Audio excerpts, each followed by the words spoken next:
Aleluia. Quero cumprimentar a todos com a paz do Senhor Jesus Cristo. Amém? Amém. Tudo bem com vocês? Quero convidá-los a abrir a palavra do Senhor no livro de Salmos, capítulo 73.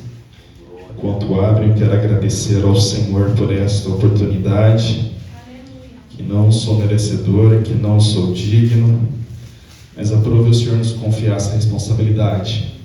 Quero agradecer a vida do diácono Lucas, que nos fez o convite, que Deus abençoe. Muito obrigado, Vinícius. A vida do pastor Renê, um irmão, um amigo, ao meu irmão e a todos que vieram comigo. Amém? O Senhor tem uma palavra para os nossos corações. Como sempre temeroso, como sempre inseguro, mas sabemos que o Senhor tem algo reservado aos nossos corações. Amém? No livro de Salmos, capítulo 73, nós vamos ler alguns versos aqui, a partir do versículo de número 1. Quem encontrou diz amém? Amém. Nos diz assim a palavra do Senhor: verdadeiramente bom é Deus para com Israel, para com os limpos de coração. Quanto a mim, os meus pés quase te desviaram. Pouco faltou para que escorregassem os meus passos, pois eu tinha inveja dos soberbos, ao ver a prosperidade dos ímpios. Porque não há apertos na sua morte, mas firme está a sua força. Não se acham trabalhos como outra gente, nem são afligidos como outros homens. Pelo que a soberbo cerca como um colar, vestem-se de violência como de um adorno. Os olhos deles estão inchados de gordura, superabundam as imaginações do seu coração. São corrompidos e tratam maliciosamente de opressão, falam arrogantemente. Erguem a sua boca contra os céus, e a sua língua percorre a terra. Pelo que o seu povo volta aqui, e as águas do copo cheio se lhe espremem. E dizem: como sabe Deus? Ou há conhecimento no Altíssimo? Eis que estes são ímpios, e todavia estão sempre em segurança, e se lhe aumentam as riquezas. Na verdade, quem vão tem purificado o meu coração, e lavado as minhas mãos na inocência, pois todo dia tem sido afligido e castigado cada manhã. Se eu dissesse também, falaria assim: eis que eu ofenderia a geração de teus filhos. Quando pensava em compreender isto, fiquei sobremodo perturbado, até que entrei no santuário de Deus. Então entendi eu o fim deles. Guarde esse verso. Certamente tu o puseste em lugares escorregadios, tu lanças em destruição, como cai na desolação, quase em um momento, ficou totalmente consumido de terrores. Como faz com um sonho que acorda, assim, ó Senhor, quando acordares, desprezará a aparência deles. Assim meu coração se azedou, e sinto picadas nos meus rins. Assim me embruteci, e nada sabia, era como um animal perante a ti. Todavia estou de contínuo contigo, tu me segurastes pela mão direita. Guiar-me-ás com teu conselho, e depois me receberás em glória. Verso 25. A quem tenho eu no céu, senão a ti? E na terra não há quem eu deseje além de ti. Amém? Pode se sentar, meus irmãos. Aleluia. Geralmente nós lemos poucos versículos na hora da palavra, mas o Senhor nos inspirou a ler ali todo o contexto desse irmão chamado Asaf, um sacerdote da casa de Deus. Fico muito feliz porque o Senhor nos trouxe essa palavra ao coração, pois eu sei que acho que a maioria daqui não estava, apenas o diácono Lucas, quando ele estava ali no Floresta, trouxe a palavra para a gente, se não me engano, há 4 domingos atrás. Ele falou muito sobre a Arca da Aliança. Deus o inspirou a dizer sobre a presença de Deus tem que ser prioridade. Convido vocês a ver esta pregação, está no nosso canal no YouTube, é uma bênção, vai continuar impactando vidas. E o Senhor meio que nos inspira a continuar um pouco ali sobre quando chega essa área, que este homem chamado Asaf. Para nós entendermos um pouco o contexto desse senhor que agora já tem por volta de 65 anos, quando escreve esse Salmo 73, um sacerdote da casa de Deus que, por assim dizer, é um pouco estranho. Tenta imaginar, meus irmãos, nós chegamos aqui num culto de domingo e um pastor com mais de 65 anos, que serve a Deus por mais de 30 anos, dizer: olha, me falta pouquíssimo para sair da igreja, porque eu estou com inveja dos ímpios. Seria um pouco estranho para nós, irmãos, ver um pastor dizer isso, ver alguém que tem anos de experiência na caminhada com Deus, porque uma coisa é você ter inveja de coisas boas e que por si só já é pecado inveja. Outra coisa é você invejar o ímpio, aquilo que ele tem. Então este irmão que está carregado de experiências, que conhece Deus, como nós vamos ver um pouco da história, ele faz esse relato estranho, por assim dizer. Então vamos juntos caminhar na palavra do Senhor. Quando o grande rei Davi, ele coloca no seu coração de trazer a arca da aliança de volta para Jerusalém, pois havia sido perdido na batalha com Saul e os seus filhos para ali os filisteus, Davi ele faz todo um planejamento para trazer esta arca. A primeira vez dá errado, pois ele não priorizou a presença de Deus, buscando saber como Deus se agradaria da presença dele estar no meio do povo. Mas a segunda tentativa, após saber aquilo que o Senhor estava fazendo na casa de Obed-edom, e como o Senhor estava abençoando aquela casa, ele chamou ali os levitas. E um desses levitas, ainda menino, era o próprio Asaf. E os historiadores chegam a dizer que ele tinha entre 14 ou 16 anos de idade no máximo. Era um menino, mas um menino levita, um menino que conhecia as coisas de Deus. Infelizmente, este menino ele não teve o privilégio de nascer no tempo que a Arca da Aliança estivesse em Israel. Ele é um menino que ele não conseguia chegar no tabernáculo e saber que a arca estava lá. Ele cresceu ouvindo duas coisas. A primeira, o nosso povo era abençoado quando a arca estava conosco. Quando a arca da aliança estava conosco, nós vencemos batalha. Quando a arca do Senhor estava no meio do povo, nós prosperávamos. Quando a arca do Senhor estava conosco, tínhamos alegria. Quando a arca do Senhor estava no meio de nós, havia uma razão, o próprio Deus estava conosco. Este menino, chamado Asaf, ele cresce ouvindo histórias sobre a arca da aliança. E outra história que ele cresce ouvindo: o rei Saul, ele não foi buscar a arca da aliança. Foi um rei que o próprio Deus conselhou, dizer: Natã, eu já escolhi um rei, é este homem, é Saul, ele está atrás da ovelha dos seus pais. Mas infelizmente o rei Saul, em momento algum, priorizou a arca da aliança. Ele reinou sem a presença de Deus e por conta disso fracassou inúmeras vezes. Então este menino chamado Asaf, acredito eu, que ele conheceu essas histórias e ansiava um dia talvez ter acesso a esta arca da aliança. Ansiava uma vez mais sentir essa presença, que os seus pais, por ser da tribo de Levi, sabiam bem o valor que tinha a arca da aliança. Então este menino ele cresce ouvindo isso, até um dia que imaginou que ele está andando na sua casa e ele ouve os soldados do rei saindo pelas ruas procurando os principais de cada tribo, sendo ela 12, dizendo: o rei Davi quer chamar os chefes dessas tribos, pois ele quer buscar a arca da aliança de volta. Eu imagino que este menino, quando ele ouve essa notícia, muito se alegra no coração dele. Ele fala: até que enfim a arca da aliança vai voltar, até que enfim alguém que tem condições e ferramentas para buscar esta arca da aliança irá assim fazê-la. E a Bíblia diz que o grande então rei Davi sai com seus homens, e eles conseguem trazer a arca da aliança pela segunda vez de volta a Israel com sucesso, com muito louvor. Quando a arca da aliança chega até Israel, a Bíblia chega a dizer que o próprio Davi começou a dançar, a celebrar, e não estava sozinho, que a guarda existiam outras pessoas. E Asaf, ele se aproxima ali do meio da multidão. Todo mundo sabe que por mais que o rei Davi era um homem de Deus, ele também era estatista. Não era qualquer pessoa que tinha acesso ali ao grande rei Davi. Tinha que se marcar audiências, não poderia qualquer pessoa tocá-lo, chegar perto. De certa forma havia ali seus seguranças que protegiam também a pessoa de Davi. Mas Asaf, por ser um adolescente, por ser um menino, ele consegue adentrar, passar por essa segurança. Mas ele não estava querendo ver o rei Davi. Ele não estava querendo saber se o rei Davi era famoso, quais seriam os próximos passos do reino. Não. O que ele queria ao passar daquela segurança era: eu quero estar mais perto da arca da aliança. Eu quero estar mais perto da presença de Deus. Eu quero poder ver esta arca da aliança que muito me falou, mas eu não conseguia ver. Este menino, quando recebe a notícia que ela enfim chegou ali em Jerusalém, ele começa a dançar, começa a celebrar. Ele não celebrou por ver o rei Davi dançando, mas celebrou por ver a arca da aliança.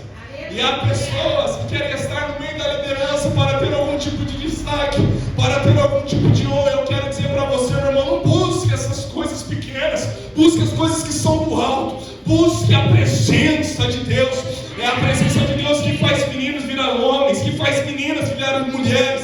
É a presença de Deus que faz um homem firmar os passos e não cair por qualquer motivo. E Asaf, ainda sendo adolescente, ele procurou entender e quis ter experiências com esta arca da aliança e com a presença de Deus.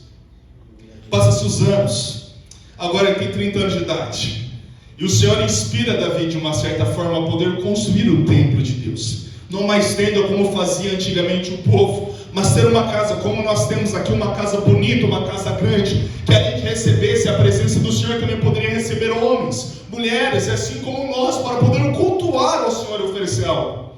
E ele começa a fazer uma comitiva sobre quem iria fazer o que na casa de Deus. E a Bíblia diz no livro de 2 Crônicas que coloca Asaf como o regente principal de todo aquele culto. Ele que cuidava da adoração. E bem sabemos nós que com certeza foi por própria inspiração divina, porque um menino que é adolescente cresceu amando a presença de Deus, cresceu celebrando a presença de Deus. Ele tinha um coração adorador. Não existia talvez ninguém melhor do que o próprio Asaf para poder falar sobre adoração, sobre alguém que de fato adorava ao Senhor. Só que tinha problemas, meus irmãos. Na mão de Davi há muito sangue. Ele não poderia construir a igreja, não poderia construir o templo para o Senhor. O próprio Senhor lhe diz: Davi, na tua mão há sangue inocente, você não vai poder fazer isso. E Davi, como alguém que era humilde, que não ia contra a voz do Senhor, que não era negligente, que abaixava a sua cabeça, ele entendeu que ele não era digno e que não poderia desobedecer essa ordem, mas ele falou o seguinte: vou fazer aqui uma assembleia, mais uma vez com os chefes. A assembleia vai convide a todos aquele a trazer ofertas para construirmos a casa do Senhor. E eu vou ser o primeiro que do meu tesouro particular vou separar ouro, prata e todo tipo de pedras preciosas para o meu filho construir esta casa. E Asaf mais uma vez tem que esperar a construção da casa do Senhor. E essa construção demora-se um pouco, porque tem que vir Salomão, e Salomão começa a construir esta arca. E a Bíblia chega a dizer que no dia que teve a inauguração do templo, o templo que nós conhecemos como o templo de Salomão, mas na verdade é o templo do próprio Deus. A Bíblia chega a dizer que a glória foi tanta que caiu naquele lugar que nem os sumos sacerdotes conseguiram ficar de pé. Então tenta imaginar esse jovem, agora um homem de Asaf, enchendo aquele coral de músico com seus instrumentos, com as suas vozes louvando ao Senhor, e a presença de Deus invade aquele lugar. Esse homem teve essas experiências maravilhosas, ele pôde participar da presença de Deus. E agora este homem, quando está escrevendo o Salmo 73, já não é um homem, é um senhor de idade. Ele começa a olhar para as coisas que tem neste mundo, e quando nós olhamos com os nossos olhos carnais, há muitas coisas atrativas para a nossa carne. Quem não gostaria de acordar e você olhar seu saldo da conta e ter lá alguns milhõezinhos que seja? Quem não gostaria de acordar e você pensar: eu desço o primeiro lance, o segundo lance, eu ouço o banheiro de cima da minha casa, o banheiro de baixo? Quem não gostaria de acordar e olhar na sua garagem e ter carros do ano, abrir o seu guarda-roupa, principalmente as nossas irmãs que gostam de se vestir muito bem, abrir um closet cheio de peças, cheio de roupas bonitas? Só que Asaf, ele tinha, por assim dizer, um pequeno problema. A herança dos levitas era o próprio Senhor. O mandamento que o Senhor deu para os levitas: vocês não vão possuir herdades, vocês não vão possuir terras, vocês não vão ter os cavalos que seriam o nosso meio de transporte hoje, que são os carros. Eu serei a herança de vocês. Ele não poderia passar na loja em Israel e comprar um terno bonito. Ele não poderia pegar para sua esposa e comprar um vestido de linho fino. Não era lhe permitido fazer isso, porque o Senhor era a porção daquela nação. E por mais que isso é algo maravilhoso, por mais que isso é algo extraordinário, mas se o seu coração não almejar isso, vai ser um problema. E esse é o tema da palavra que o Senhor nos inspira nesta noite: um Deus suficiente. E Davi, ele sai, Asaf, ele sai para mais uma vez cultuar, entrar no santuário como Aquileu. E como ele não tem cavalos, como ele não tem um meio de transporte, ele tem que ir de a pé. E no de a pé, se você deixar na sua casa e vir de a pé, por mais que seja de um quarteirão, 3 quarteirões que seja, vocês vão ver casas muito lindas, portões pintados, sem nenhum tipo de ferrugem, carros lindos na frente da igreja. E como agora este homem tem 65 anos de idade, ele começa a fazer aquilo que nós jovens, infelizmente, não fazemos, que é refletir. Nós vivemos o dia tão apressadamente, numa correria tão grande, que nós vamos refletindo nas coisas. Nós não chegamos no final da noite, deitamos e começamos a pensar como foi o nosso dia por via de regra. Na maioria das vezes chegamos, tomamos nosso banho, estamos cansados e logo deitamos e já se preparamos para o dia seguinte. Mas quando vamos ficando mais de idade, vamos entendendo que temos que ter mais calma para fazer as coisas. Gastamos mais tempo amolando o machado do que pegando a árvore e batendo seco nela. Vamos tornando, por assim dizer, pessoas mais maduras e mais maduras também mais sábias. Então este irmão, Asaf, ele caminha pela rua e ele começa a observar. Ele saiu com destino, chegar na casa de Deus. Mas no meio do trajeto, seus olhos começaram a olhar para o ímpio. Ele analisou: a casa deste ímpio é maior do que a minha. A família deste ímpio parece ser melhor do que a minha. As herdades que ele possui, os seus terrenos são maiores do que o meu. E ele começa a refletir na sua vida e começa a olhar a vida desses homens que estão ali em própria Jerusalém. E começa a dizer até que nem na sua morte tem apertos. Você sabe que o cristão, geralmente aqueles mais raiz, por assim dizer, mais da moda antiga, que quando fala que alguém faleceu, há duas notícias, como a Bíblia diz: que o Senhor tem prazer na morte dos seus santos. Mas a segunda notícia é: como nós vamos fazer para poder pagar o caixão? Nem terreno mais pagar. Nós estamos vivendo numa geração que nós olhamos tanto para o alto, juntamos tanto tesouro no céu, que nós nos preocupamos em momento algum em fazer plano funerário. Qual é o jovem que com seus 20 anos de idade pensa: vou comprar um terreno ali no cemitério do Parque das Flores? Não se passa esse tipo de coisa na nossa cabeça. Eles estão mais preocupados em termos um lugar para morar do que um lugar para morrer e passar ali no nosso corpo. Pois bem sabemos que quando a trombeta tocar, os mortos darão, os mares darão seus mortos. Aqueles que morreram com Cristo ressuscitarão primeiro. Então nossa mente é mais presa a essas coisas do que coisas terrenas. Mas Asaf não tinha um terreno para ele poder ali morrer. E agora, no senhor de 65 anos de idade, isso começa a passar pela sua cabeça. A minha avó paga o plano toda vez certinho, todo mês o plano Nutri Serra. Por que a avó paga para mim, eu pago para você, eu pago para sua mãe? Pessoas de idade têm essa preocupação. E por mais que ele iria ser enterrado onde seu pai foi enterrado, seu bisavô foi enterrado, pois assim era a família de um levita, as roupas que ele tinha normalmente eram dos seus pais, era assim passado, e só conseguiu uma nova quando acabava e rasgava, e tinha que ser doação. Para quem não sabe, até o almoço dos levitas era daquilo que o Senhor lhe permitia pegar da gordura do sacrifício. Então este homem, ele sai, ele observa as casas, observa as ruas, e ele usa essa expressão: nem da sua morte tenha perco. Eles falam com arrogância. De uma certa forma, sabe aquela pessoa arrogante que não gosta de ouvir? Geralmente ela é ouvida. Aquela pessoa que geralmente está em destaque, que se você chamar a atenção dela, ela revela quem diz a seguinte forma: quem é você para dizer isso? Que moral que você tem para falar alguma coisa? Pessoas que gostam de falar bem, geralmente se você interrompe ela, ela olha para você: quem você pensa que é para atrapalhar meu discurso? Em Jerusalém havia muitos homens assim. Muitos soldados que travaram batalhas com o seu corpo físico, mas poucos soldados que travaram as suas batalhas de joelhos, como Asaf fazia. Muitos soldados tinham histórias de guerra contra reinos, mas poucos soldados tinham histórias de luta com o céu, para a glória do Senhor se derramar. Mas por assim dizer, essas conquistas nos reinos espirituais não faz tanto barulho do que um exército chegando com bandeiras sobre Israel. Os levitas, eles não tinham uma armadura formidável como tinha guerreiros, visualmente, olhando carnalmente. Eles não tinham uma espada afiada em sua bainha. O que eles tinham era um coração adorador e que chegava a adoração afiada para os céus. O que ele tinha, na verdade, era prazer na lei do Senhor, como disse para Josué: não se aparte dela nem de dia nem de noite. Eles conheciam os salmos. Eram homens que conheciam a presença de Deus. Mas por outro lado, eram homens que eles não tinham nenhuma renda favorável comparado às outras. O discurso deles não era o discurso da prosperidade. Vocês não viram então alguém da tribo de Levi dizendo: olha, Deus me abençoou com um cavalo novo, Deus me abençoou com um emprego novo. Eles não iam ter esse tipo de testemunho para poder compartilhar conosco. O testemunho que ele ia ter era justamente esse: olha, eu não sou digno, mas o Senhor me inspirou enquanto eu estava regendo num culto. O Senhor nos agraciou com a sua presença. Mas vale lembrar que por um momento ele começou a olhar para as coisas terrenas, por um momento curto, ao ponto que os seus pés quase desviou. Ele diz: faltou muito pouco. Irmãos, nós somos assim também, sem perceber. Nós olhamos a casa daquela pessoa que não serve a Deus, que nós não podemos dizer modéstia à parte, não é uma casa, é uma mansão. aquele carro confortável sempre com cheiro de novo, aquela pessoa que anda com perfume que de longe o perfume chega primeiro que a pessoa. E normalmente não são pessoas que servem a Deus, não que a pessoa que não serve a Deus não anda com o carro do ano, não, com certeza há pessoas assim também na casa de Deus. Mas a maioria dessas pessoas estão lá fora porque elas estão correndo por uma coroa corruptível.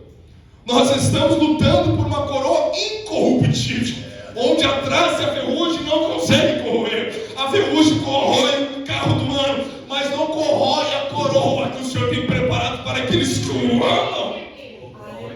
As nossas vestes, elas envelhecem e percam o brilho, mas as vestes brancas que nós estamos preparadas não envelhecem e não perdem o seu brilho. A nossa morada de vez em quando tem que ser pintada, tem que ser reformada, tem que ser tocada, mas as moradas que o Senhor está preparando para nós, o Senhor já está pronta e quitada. Então o que nós corremos com nossos olhos carnais, nós não conseguimos enxergar aqui. Então Asaf, quando ele começa a olhar para as coisas carnais, ele olha para a casa do seu vizinho e fala: eu conseguiria facilmente morar nesta casa, eu gostaria de ter esta roupa, eu gostaria de ser ouvido como ele é ouvido, eu gostaria de ter no meu nome o título de empresário e empreendedor.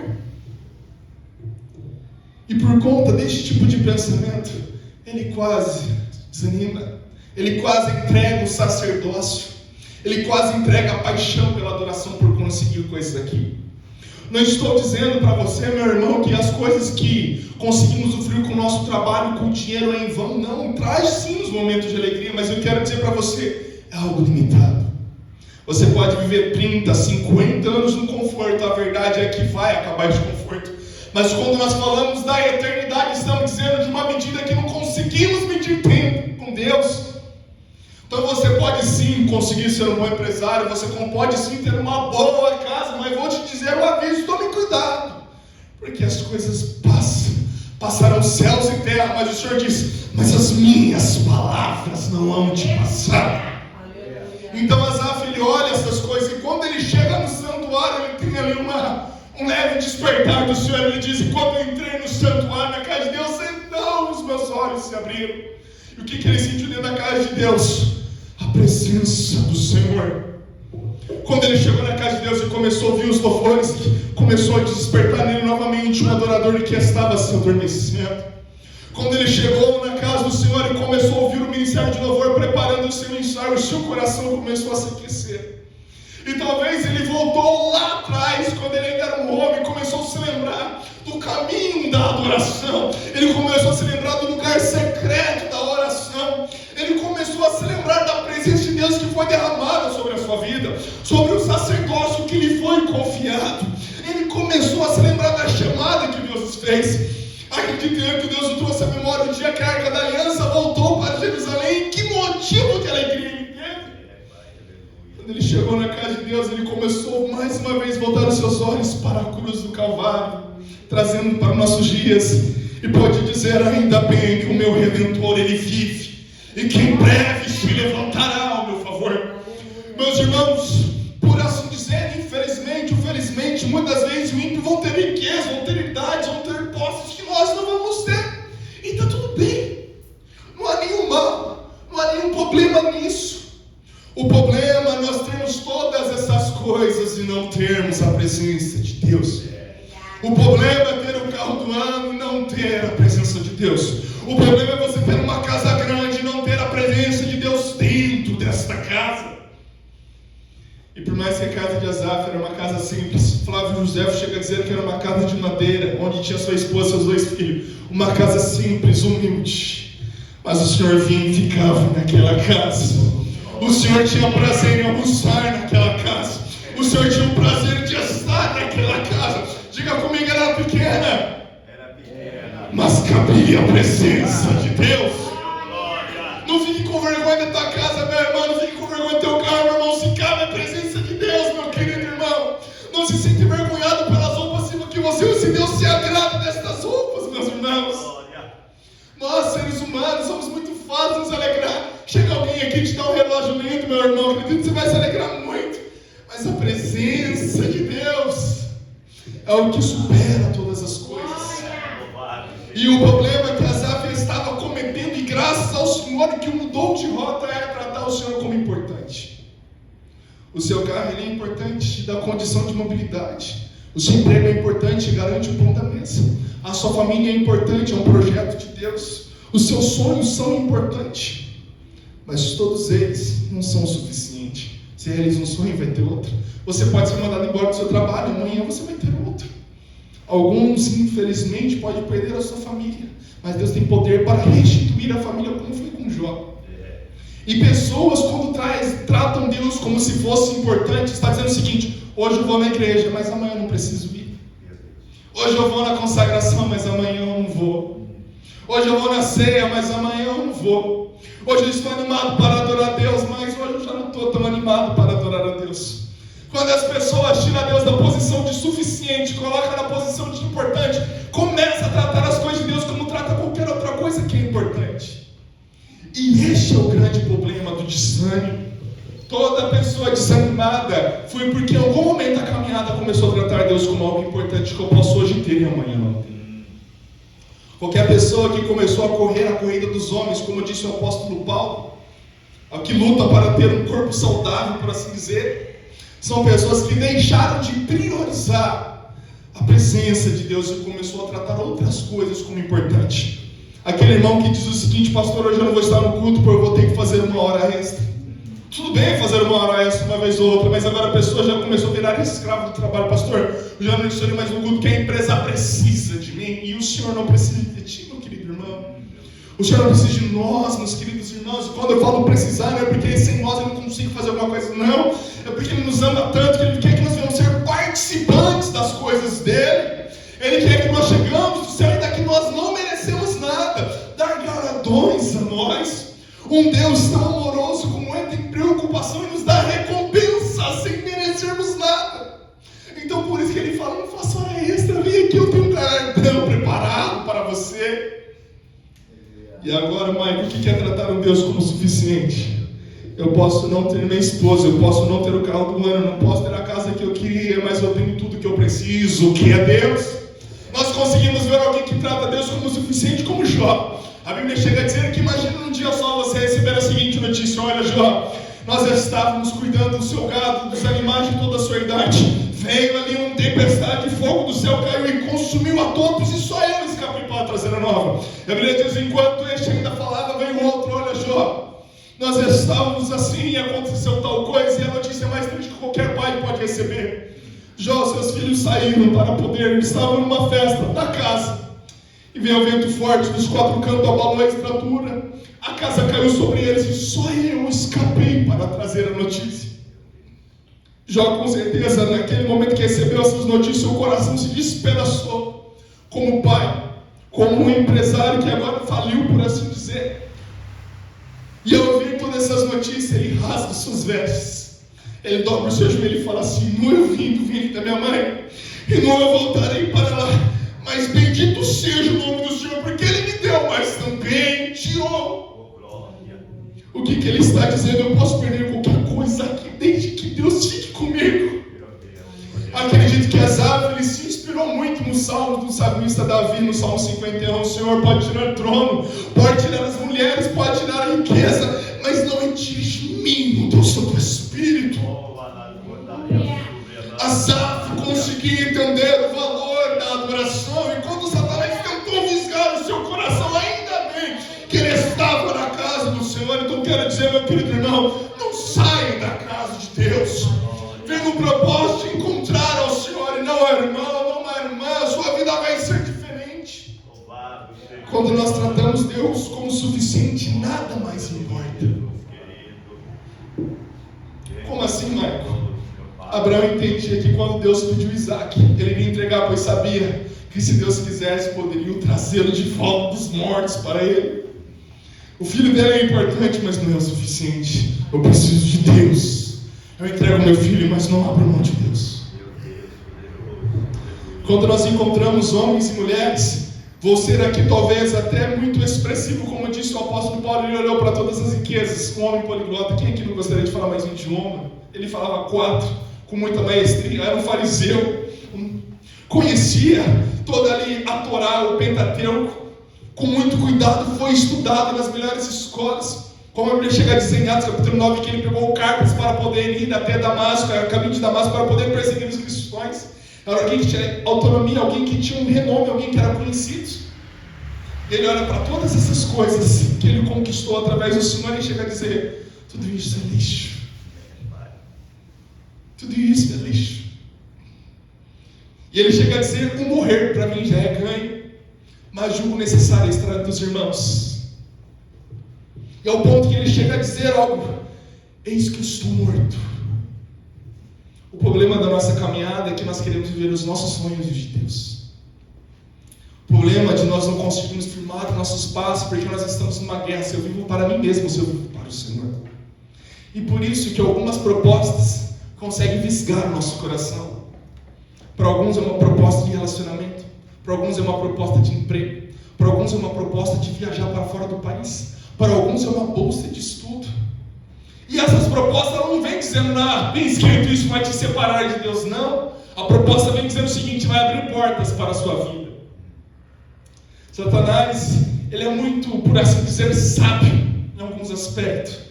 Com certeza é o maior de todos os tolos, pois ele estava no céu e desceu e perrastou a terça parte dos anjos. Mas ele aprendeu uma coisa com essa lição: precisa oferecer algo que preste, ou que pareça que preste.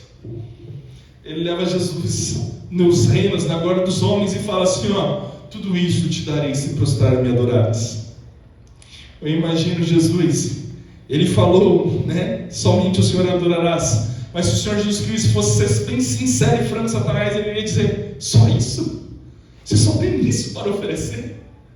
Eu sirvo o meu Pai, tem todo o céu, toda a glória. A Bíblia chega a dizer que a glória dos homens é como nada se comparada à grandeza do Senhor, que fez o sol, que fez as estrelas em toda a terra. Tudo aquilo que Satanás pode oferecer, a oferta maior que ele fez para Jesus foi justamente essa: tudo isso eu vou te dar. E Jesus falou: só? E isso, irmão, é o limite que Satanás pode oferecer para mim e para você. Esse foi a melhor oferta que ele tinha que fazer para Jesus. Satanás gastaria todas as fichas deles, guarde bem isso, para Jesus se prostrar. Então Satanás não oferecer qualquer coisa, eu oferecer tudo. Eu abro mão do meu reino. Como o homem pecou, deu legalidade para ele tomar posse deste mundo, o mundo caído. Por isso que a Bíblia diz: o mundo já é maligno. Ele oferece: eu te ofereço tudo isso. Então eu quero dizer para você, por melhor que seja a proposta de Satanás, ela tem um limite. O limite é esse: não cai no engano de Satanás. Então Asaf, ele entra na presença do Senhor, e quando ele sente a presença do Senhor, vem um sentimento no seu coração, e o sentimento dele é: que miserável homem que sou, invejando o arrogante, invejando o ímpio, ao ponto que ele chega a dizer: eu sinto visgadas nos meus rins. Como eu posso ter desejo por essas coisas tão banais, tão pequenas? Desejo esse que fez meus pés vacilares e quase sair da presença de Deus. Um sentimento de tristeza entra no seu coração. Eu quero que lembrar: ele não chegou ainda a pecar com ações, somente com intenções. Ele não executou o seu plano de sair, mas só com essa intenção ele se humilhou e falou: que miserável homem que sou. Como poderia eu trocar a presença de Deus por essas coisas que não valem nada? O problema do valor é que nós definimos o valor das coisas, meus irmãos. Como assim? Para algumas pessoas ter uma roupa, para algumas pessoas ter um perfume, para algumas pessoas ter um relógio, você define aquilo que de fato tem valor na tua vida. Para mim, por exemplo, eu poderia dizer que ter um tênis bonito é algo muito valioso. Para você não ligo para ter uma gosta de um relógio, gosta de um perfume, gosta de uma bolsa. Nós damos valores para coisas erradas muitas das vezes. E o Senhor quer mudar os nossos corações. Eu quero convidar você, jovem, a refletir um pouco nas suas escolhas nos dias atuais. Se você olhar daqui 10 anos, você consegue ver Deus nessas escolhas que você tem tomado. E não somente os jovens, mas agora para todos nós. Nós somos muito bons em planejar coisas, executá-las nem tanto, mas planejar, fazemos planos, pegamos dinheiro, viramos a noite pensando. Mas nesses planos, onde está Deus como centro? Você consegue olhar para a frente e ver Deus se agradando destes planos e sendo participante para que ele venha se realizar? Eu acredito que quando Asaf olhou para frente e se imaginou sentado num cavalo branco que tinha ali na Judéia, e começou a pensar: Deus, eu estaria aqui. Eu começo a imaginar dentro de uma casa bem grande nessa hora, e falo: Deus, eu estaria aqui. Eu começo imaginando, eu teria herdades, mas eu teria que abrir mão do sacerdócio. Eu faço parte da tribo de Levi, mas para mim poder ter essas coisas eu não poderia mais ter na tribo de Levi. Eu poderia ter a nascença, mas o meu espírito não seria mais de um adorador. E quando ele coloca-se na balança, ele é tomado por esse sentimento de tristeza. Nosso coração precisaria ficar assim, irmãos, quando nós olhamos para coisas do mundo, não quando coisas são pecado, mas coisas que tiram ali os nossos olhos da cruz, os nossos olhos de Cristo, e nos envergonharmos. Ao ponto que me diz essa exclamação muito poderosa: quem tenho eu no céu, senão a ti? E na terra não há quem eu deseje além de ti. O nosso desejo para este mundo que nós vivemos nada mais é do que o Senhor. Eu quero te conhecer mais. Tem que ser como Moisés, que ele passa um dia, 2 dias, e quando dá 40 dias, ele continua com o mesmo pedido de Deus: eu quero te conhecer, revela-me quem tu és. Eu quero saber como o Senhor é, se revela a mim. Um homem que subia no monte, ele poderia pedir tantas coisas, riquezas, idades, posses. Mas como a Bíblia chega a livro de Hebreus, que ele preferiu viver ali do que pouco tempo no gozo de ser chamado filho da filha de Faraó, mas escolheu padecer com o povo de Deus. Quem aqui não gostaria de ser um príncipe, uma princesa de fato? Nós somos pelos olhos de Deus, porque nós servimos alguém que é um rei. Ele sendo rei são os príncipes e princesas. Mas nessa terra, quem não gostaria de ser um príncipe, de ser uma princesa? E Moisés falou: não, se o Senhor não for comigo, eu abro mão de tudo isso. Eu prefiro padecer com este povo. Se é o motivo que nós temos nos gloriar, como disse o apóstolo Paulo, eu vou me gloriar das minhas fraquezas, porque é nela que o poder de Deus se aperfeiçoa. Aleluia. A mensagem é muito simples, mas que vem direto ao meu, nos nossos corações, que é: trate Deus como suficiente, meu irmão. Quando você começar a planejar, pense: será que eu estou priorizando a mim mesmo ou ao Senhor? Necessitamos trabalhar com toda certeza. Alguns almejam casarem com o plano de Deus, que pensam. Mas tome cuidado para executar tudo isso e deixar a presença de Deus e deixar de tratar Deus como suficiente. Vamos se colocar de pé, meus irmãos. Eu quero fazer uma oração.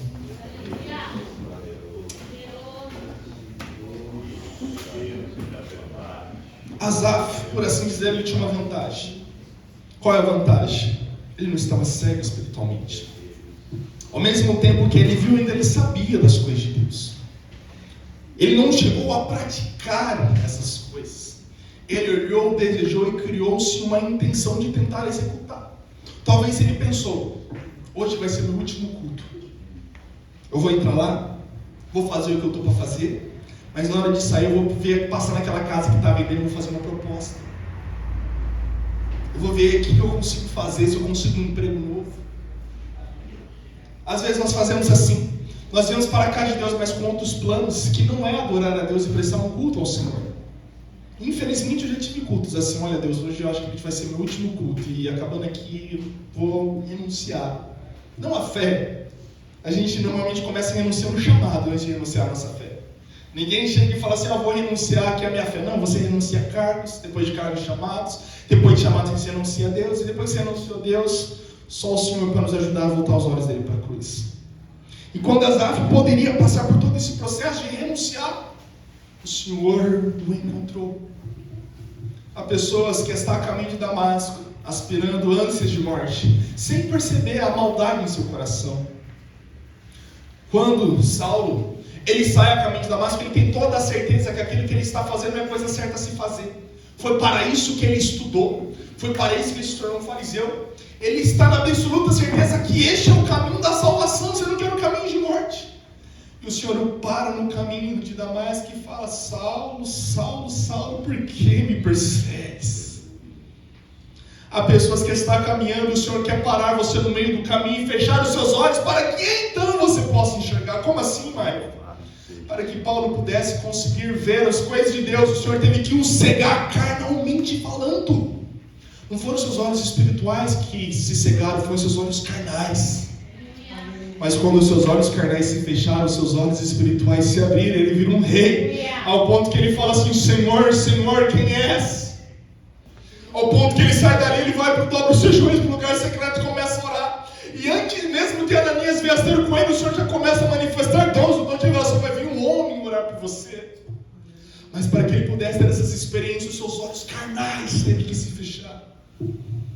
E infelizmente, alguns de nós que têm andado com os olhos carnais muito abertos, ao ponto que está cegando os nossos olhos espirituais, estamos deixando de ver o céu como deveríamos ver com devido valor.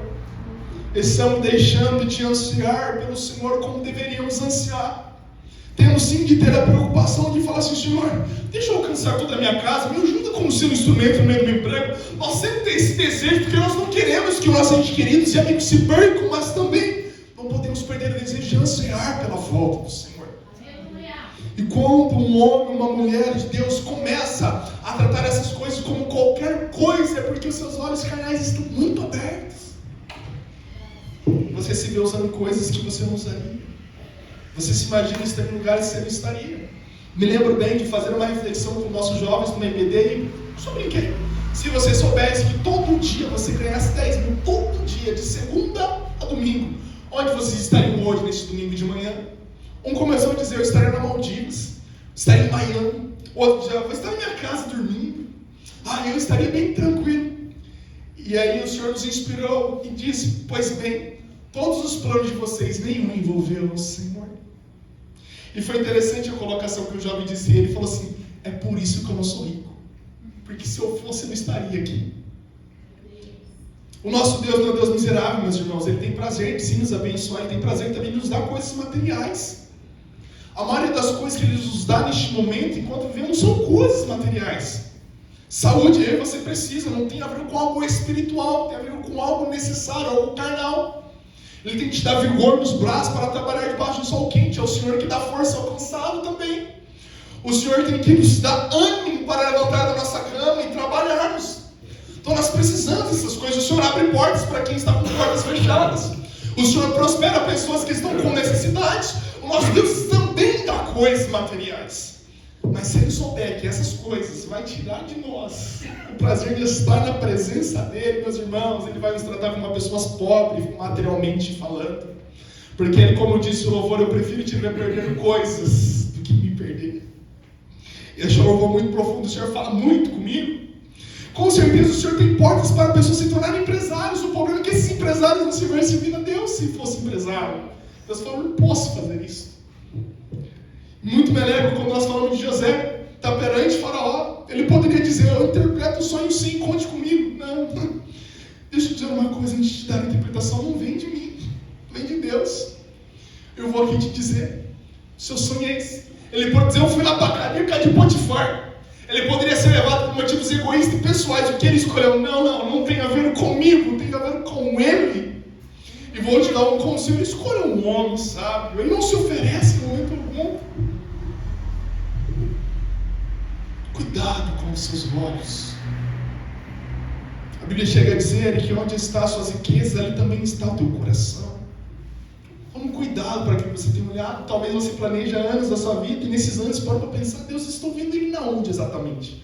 Algumas pessoas até conseguem ver Deus lá no final do sonho, depois que eu realizei, depois que eu tive minha casa, depois que eu viajei, depois que eu consegui a proposta, aí então eu vou servir a Deus e aí vai ser tarde demais. Como disse o próprio Salomão em Eclesiastes 12: jovem, lembra do Senhor no dia da tua mocidade, antes que venha o mau dia, vai dizer: não tenho neles contentamento algum.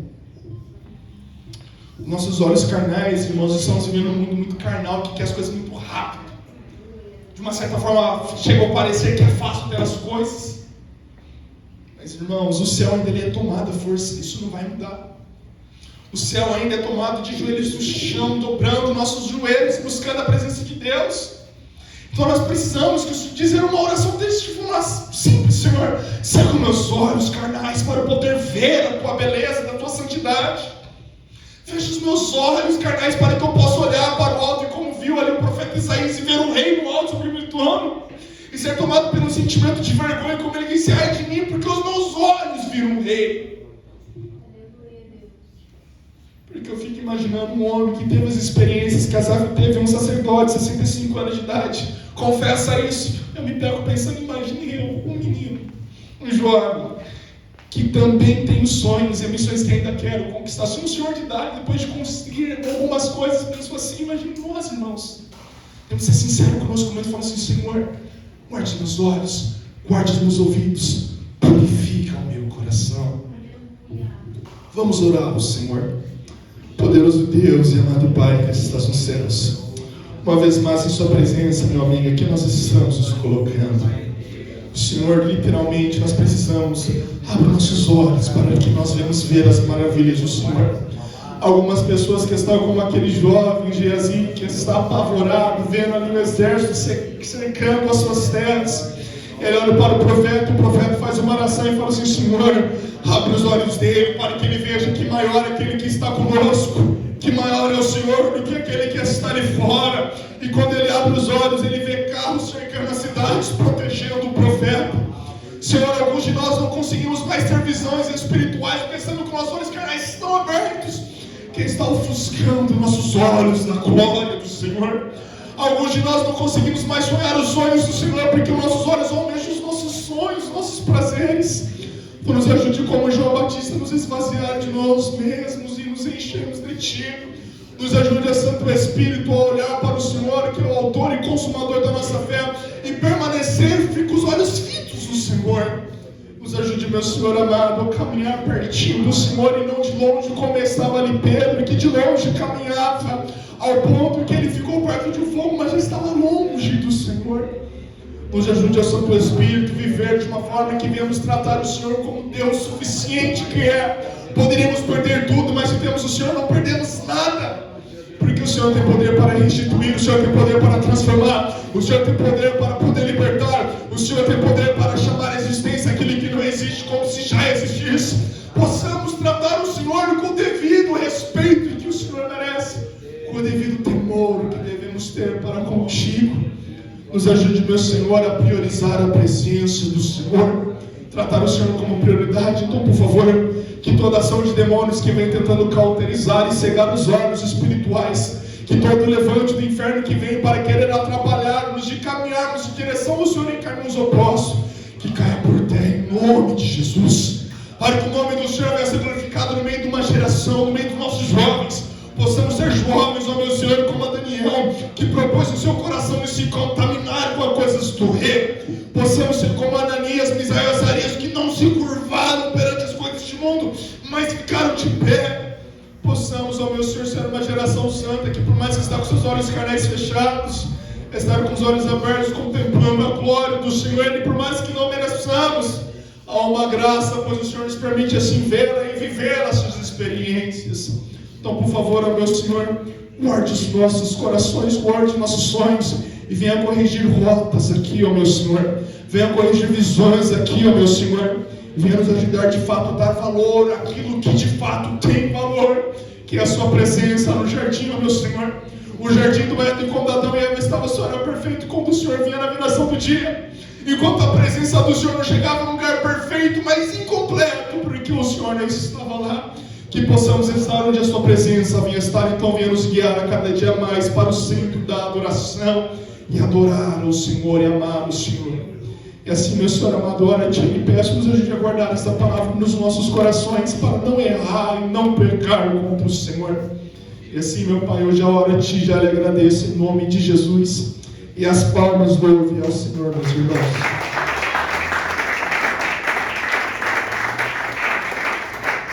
Que Deus abençoe a todos em nome de Jesus. Pastor, por favor.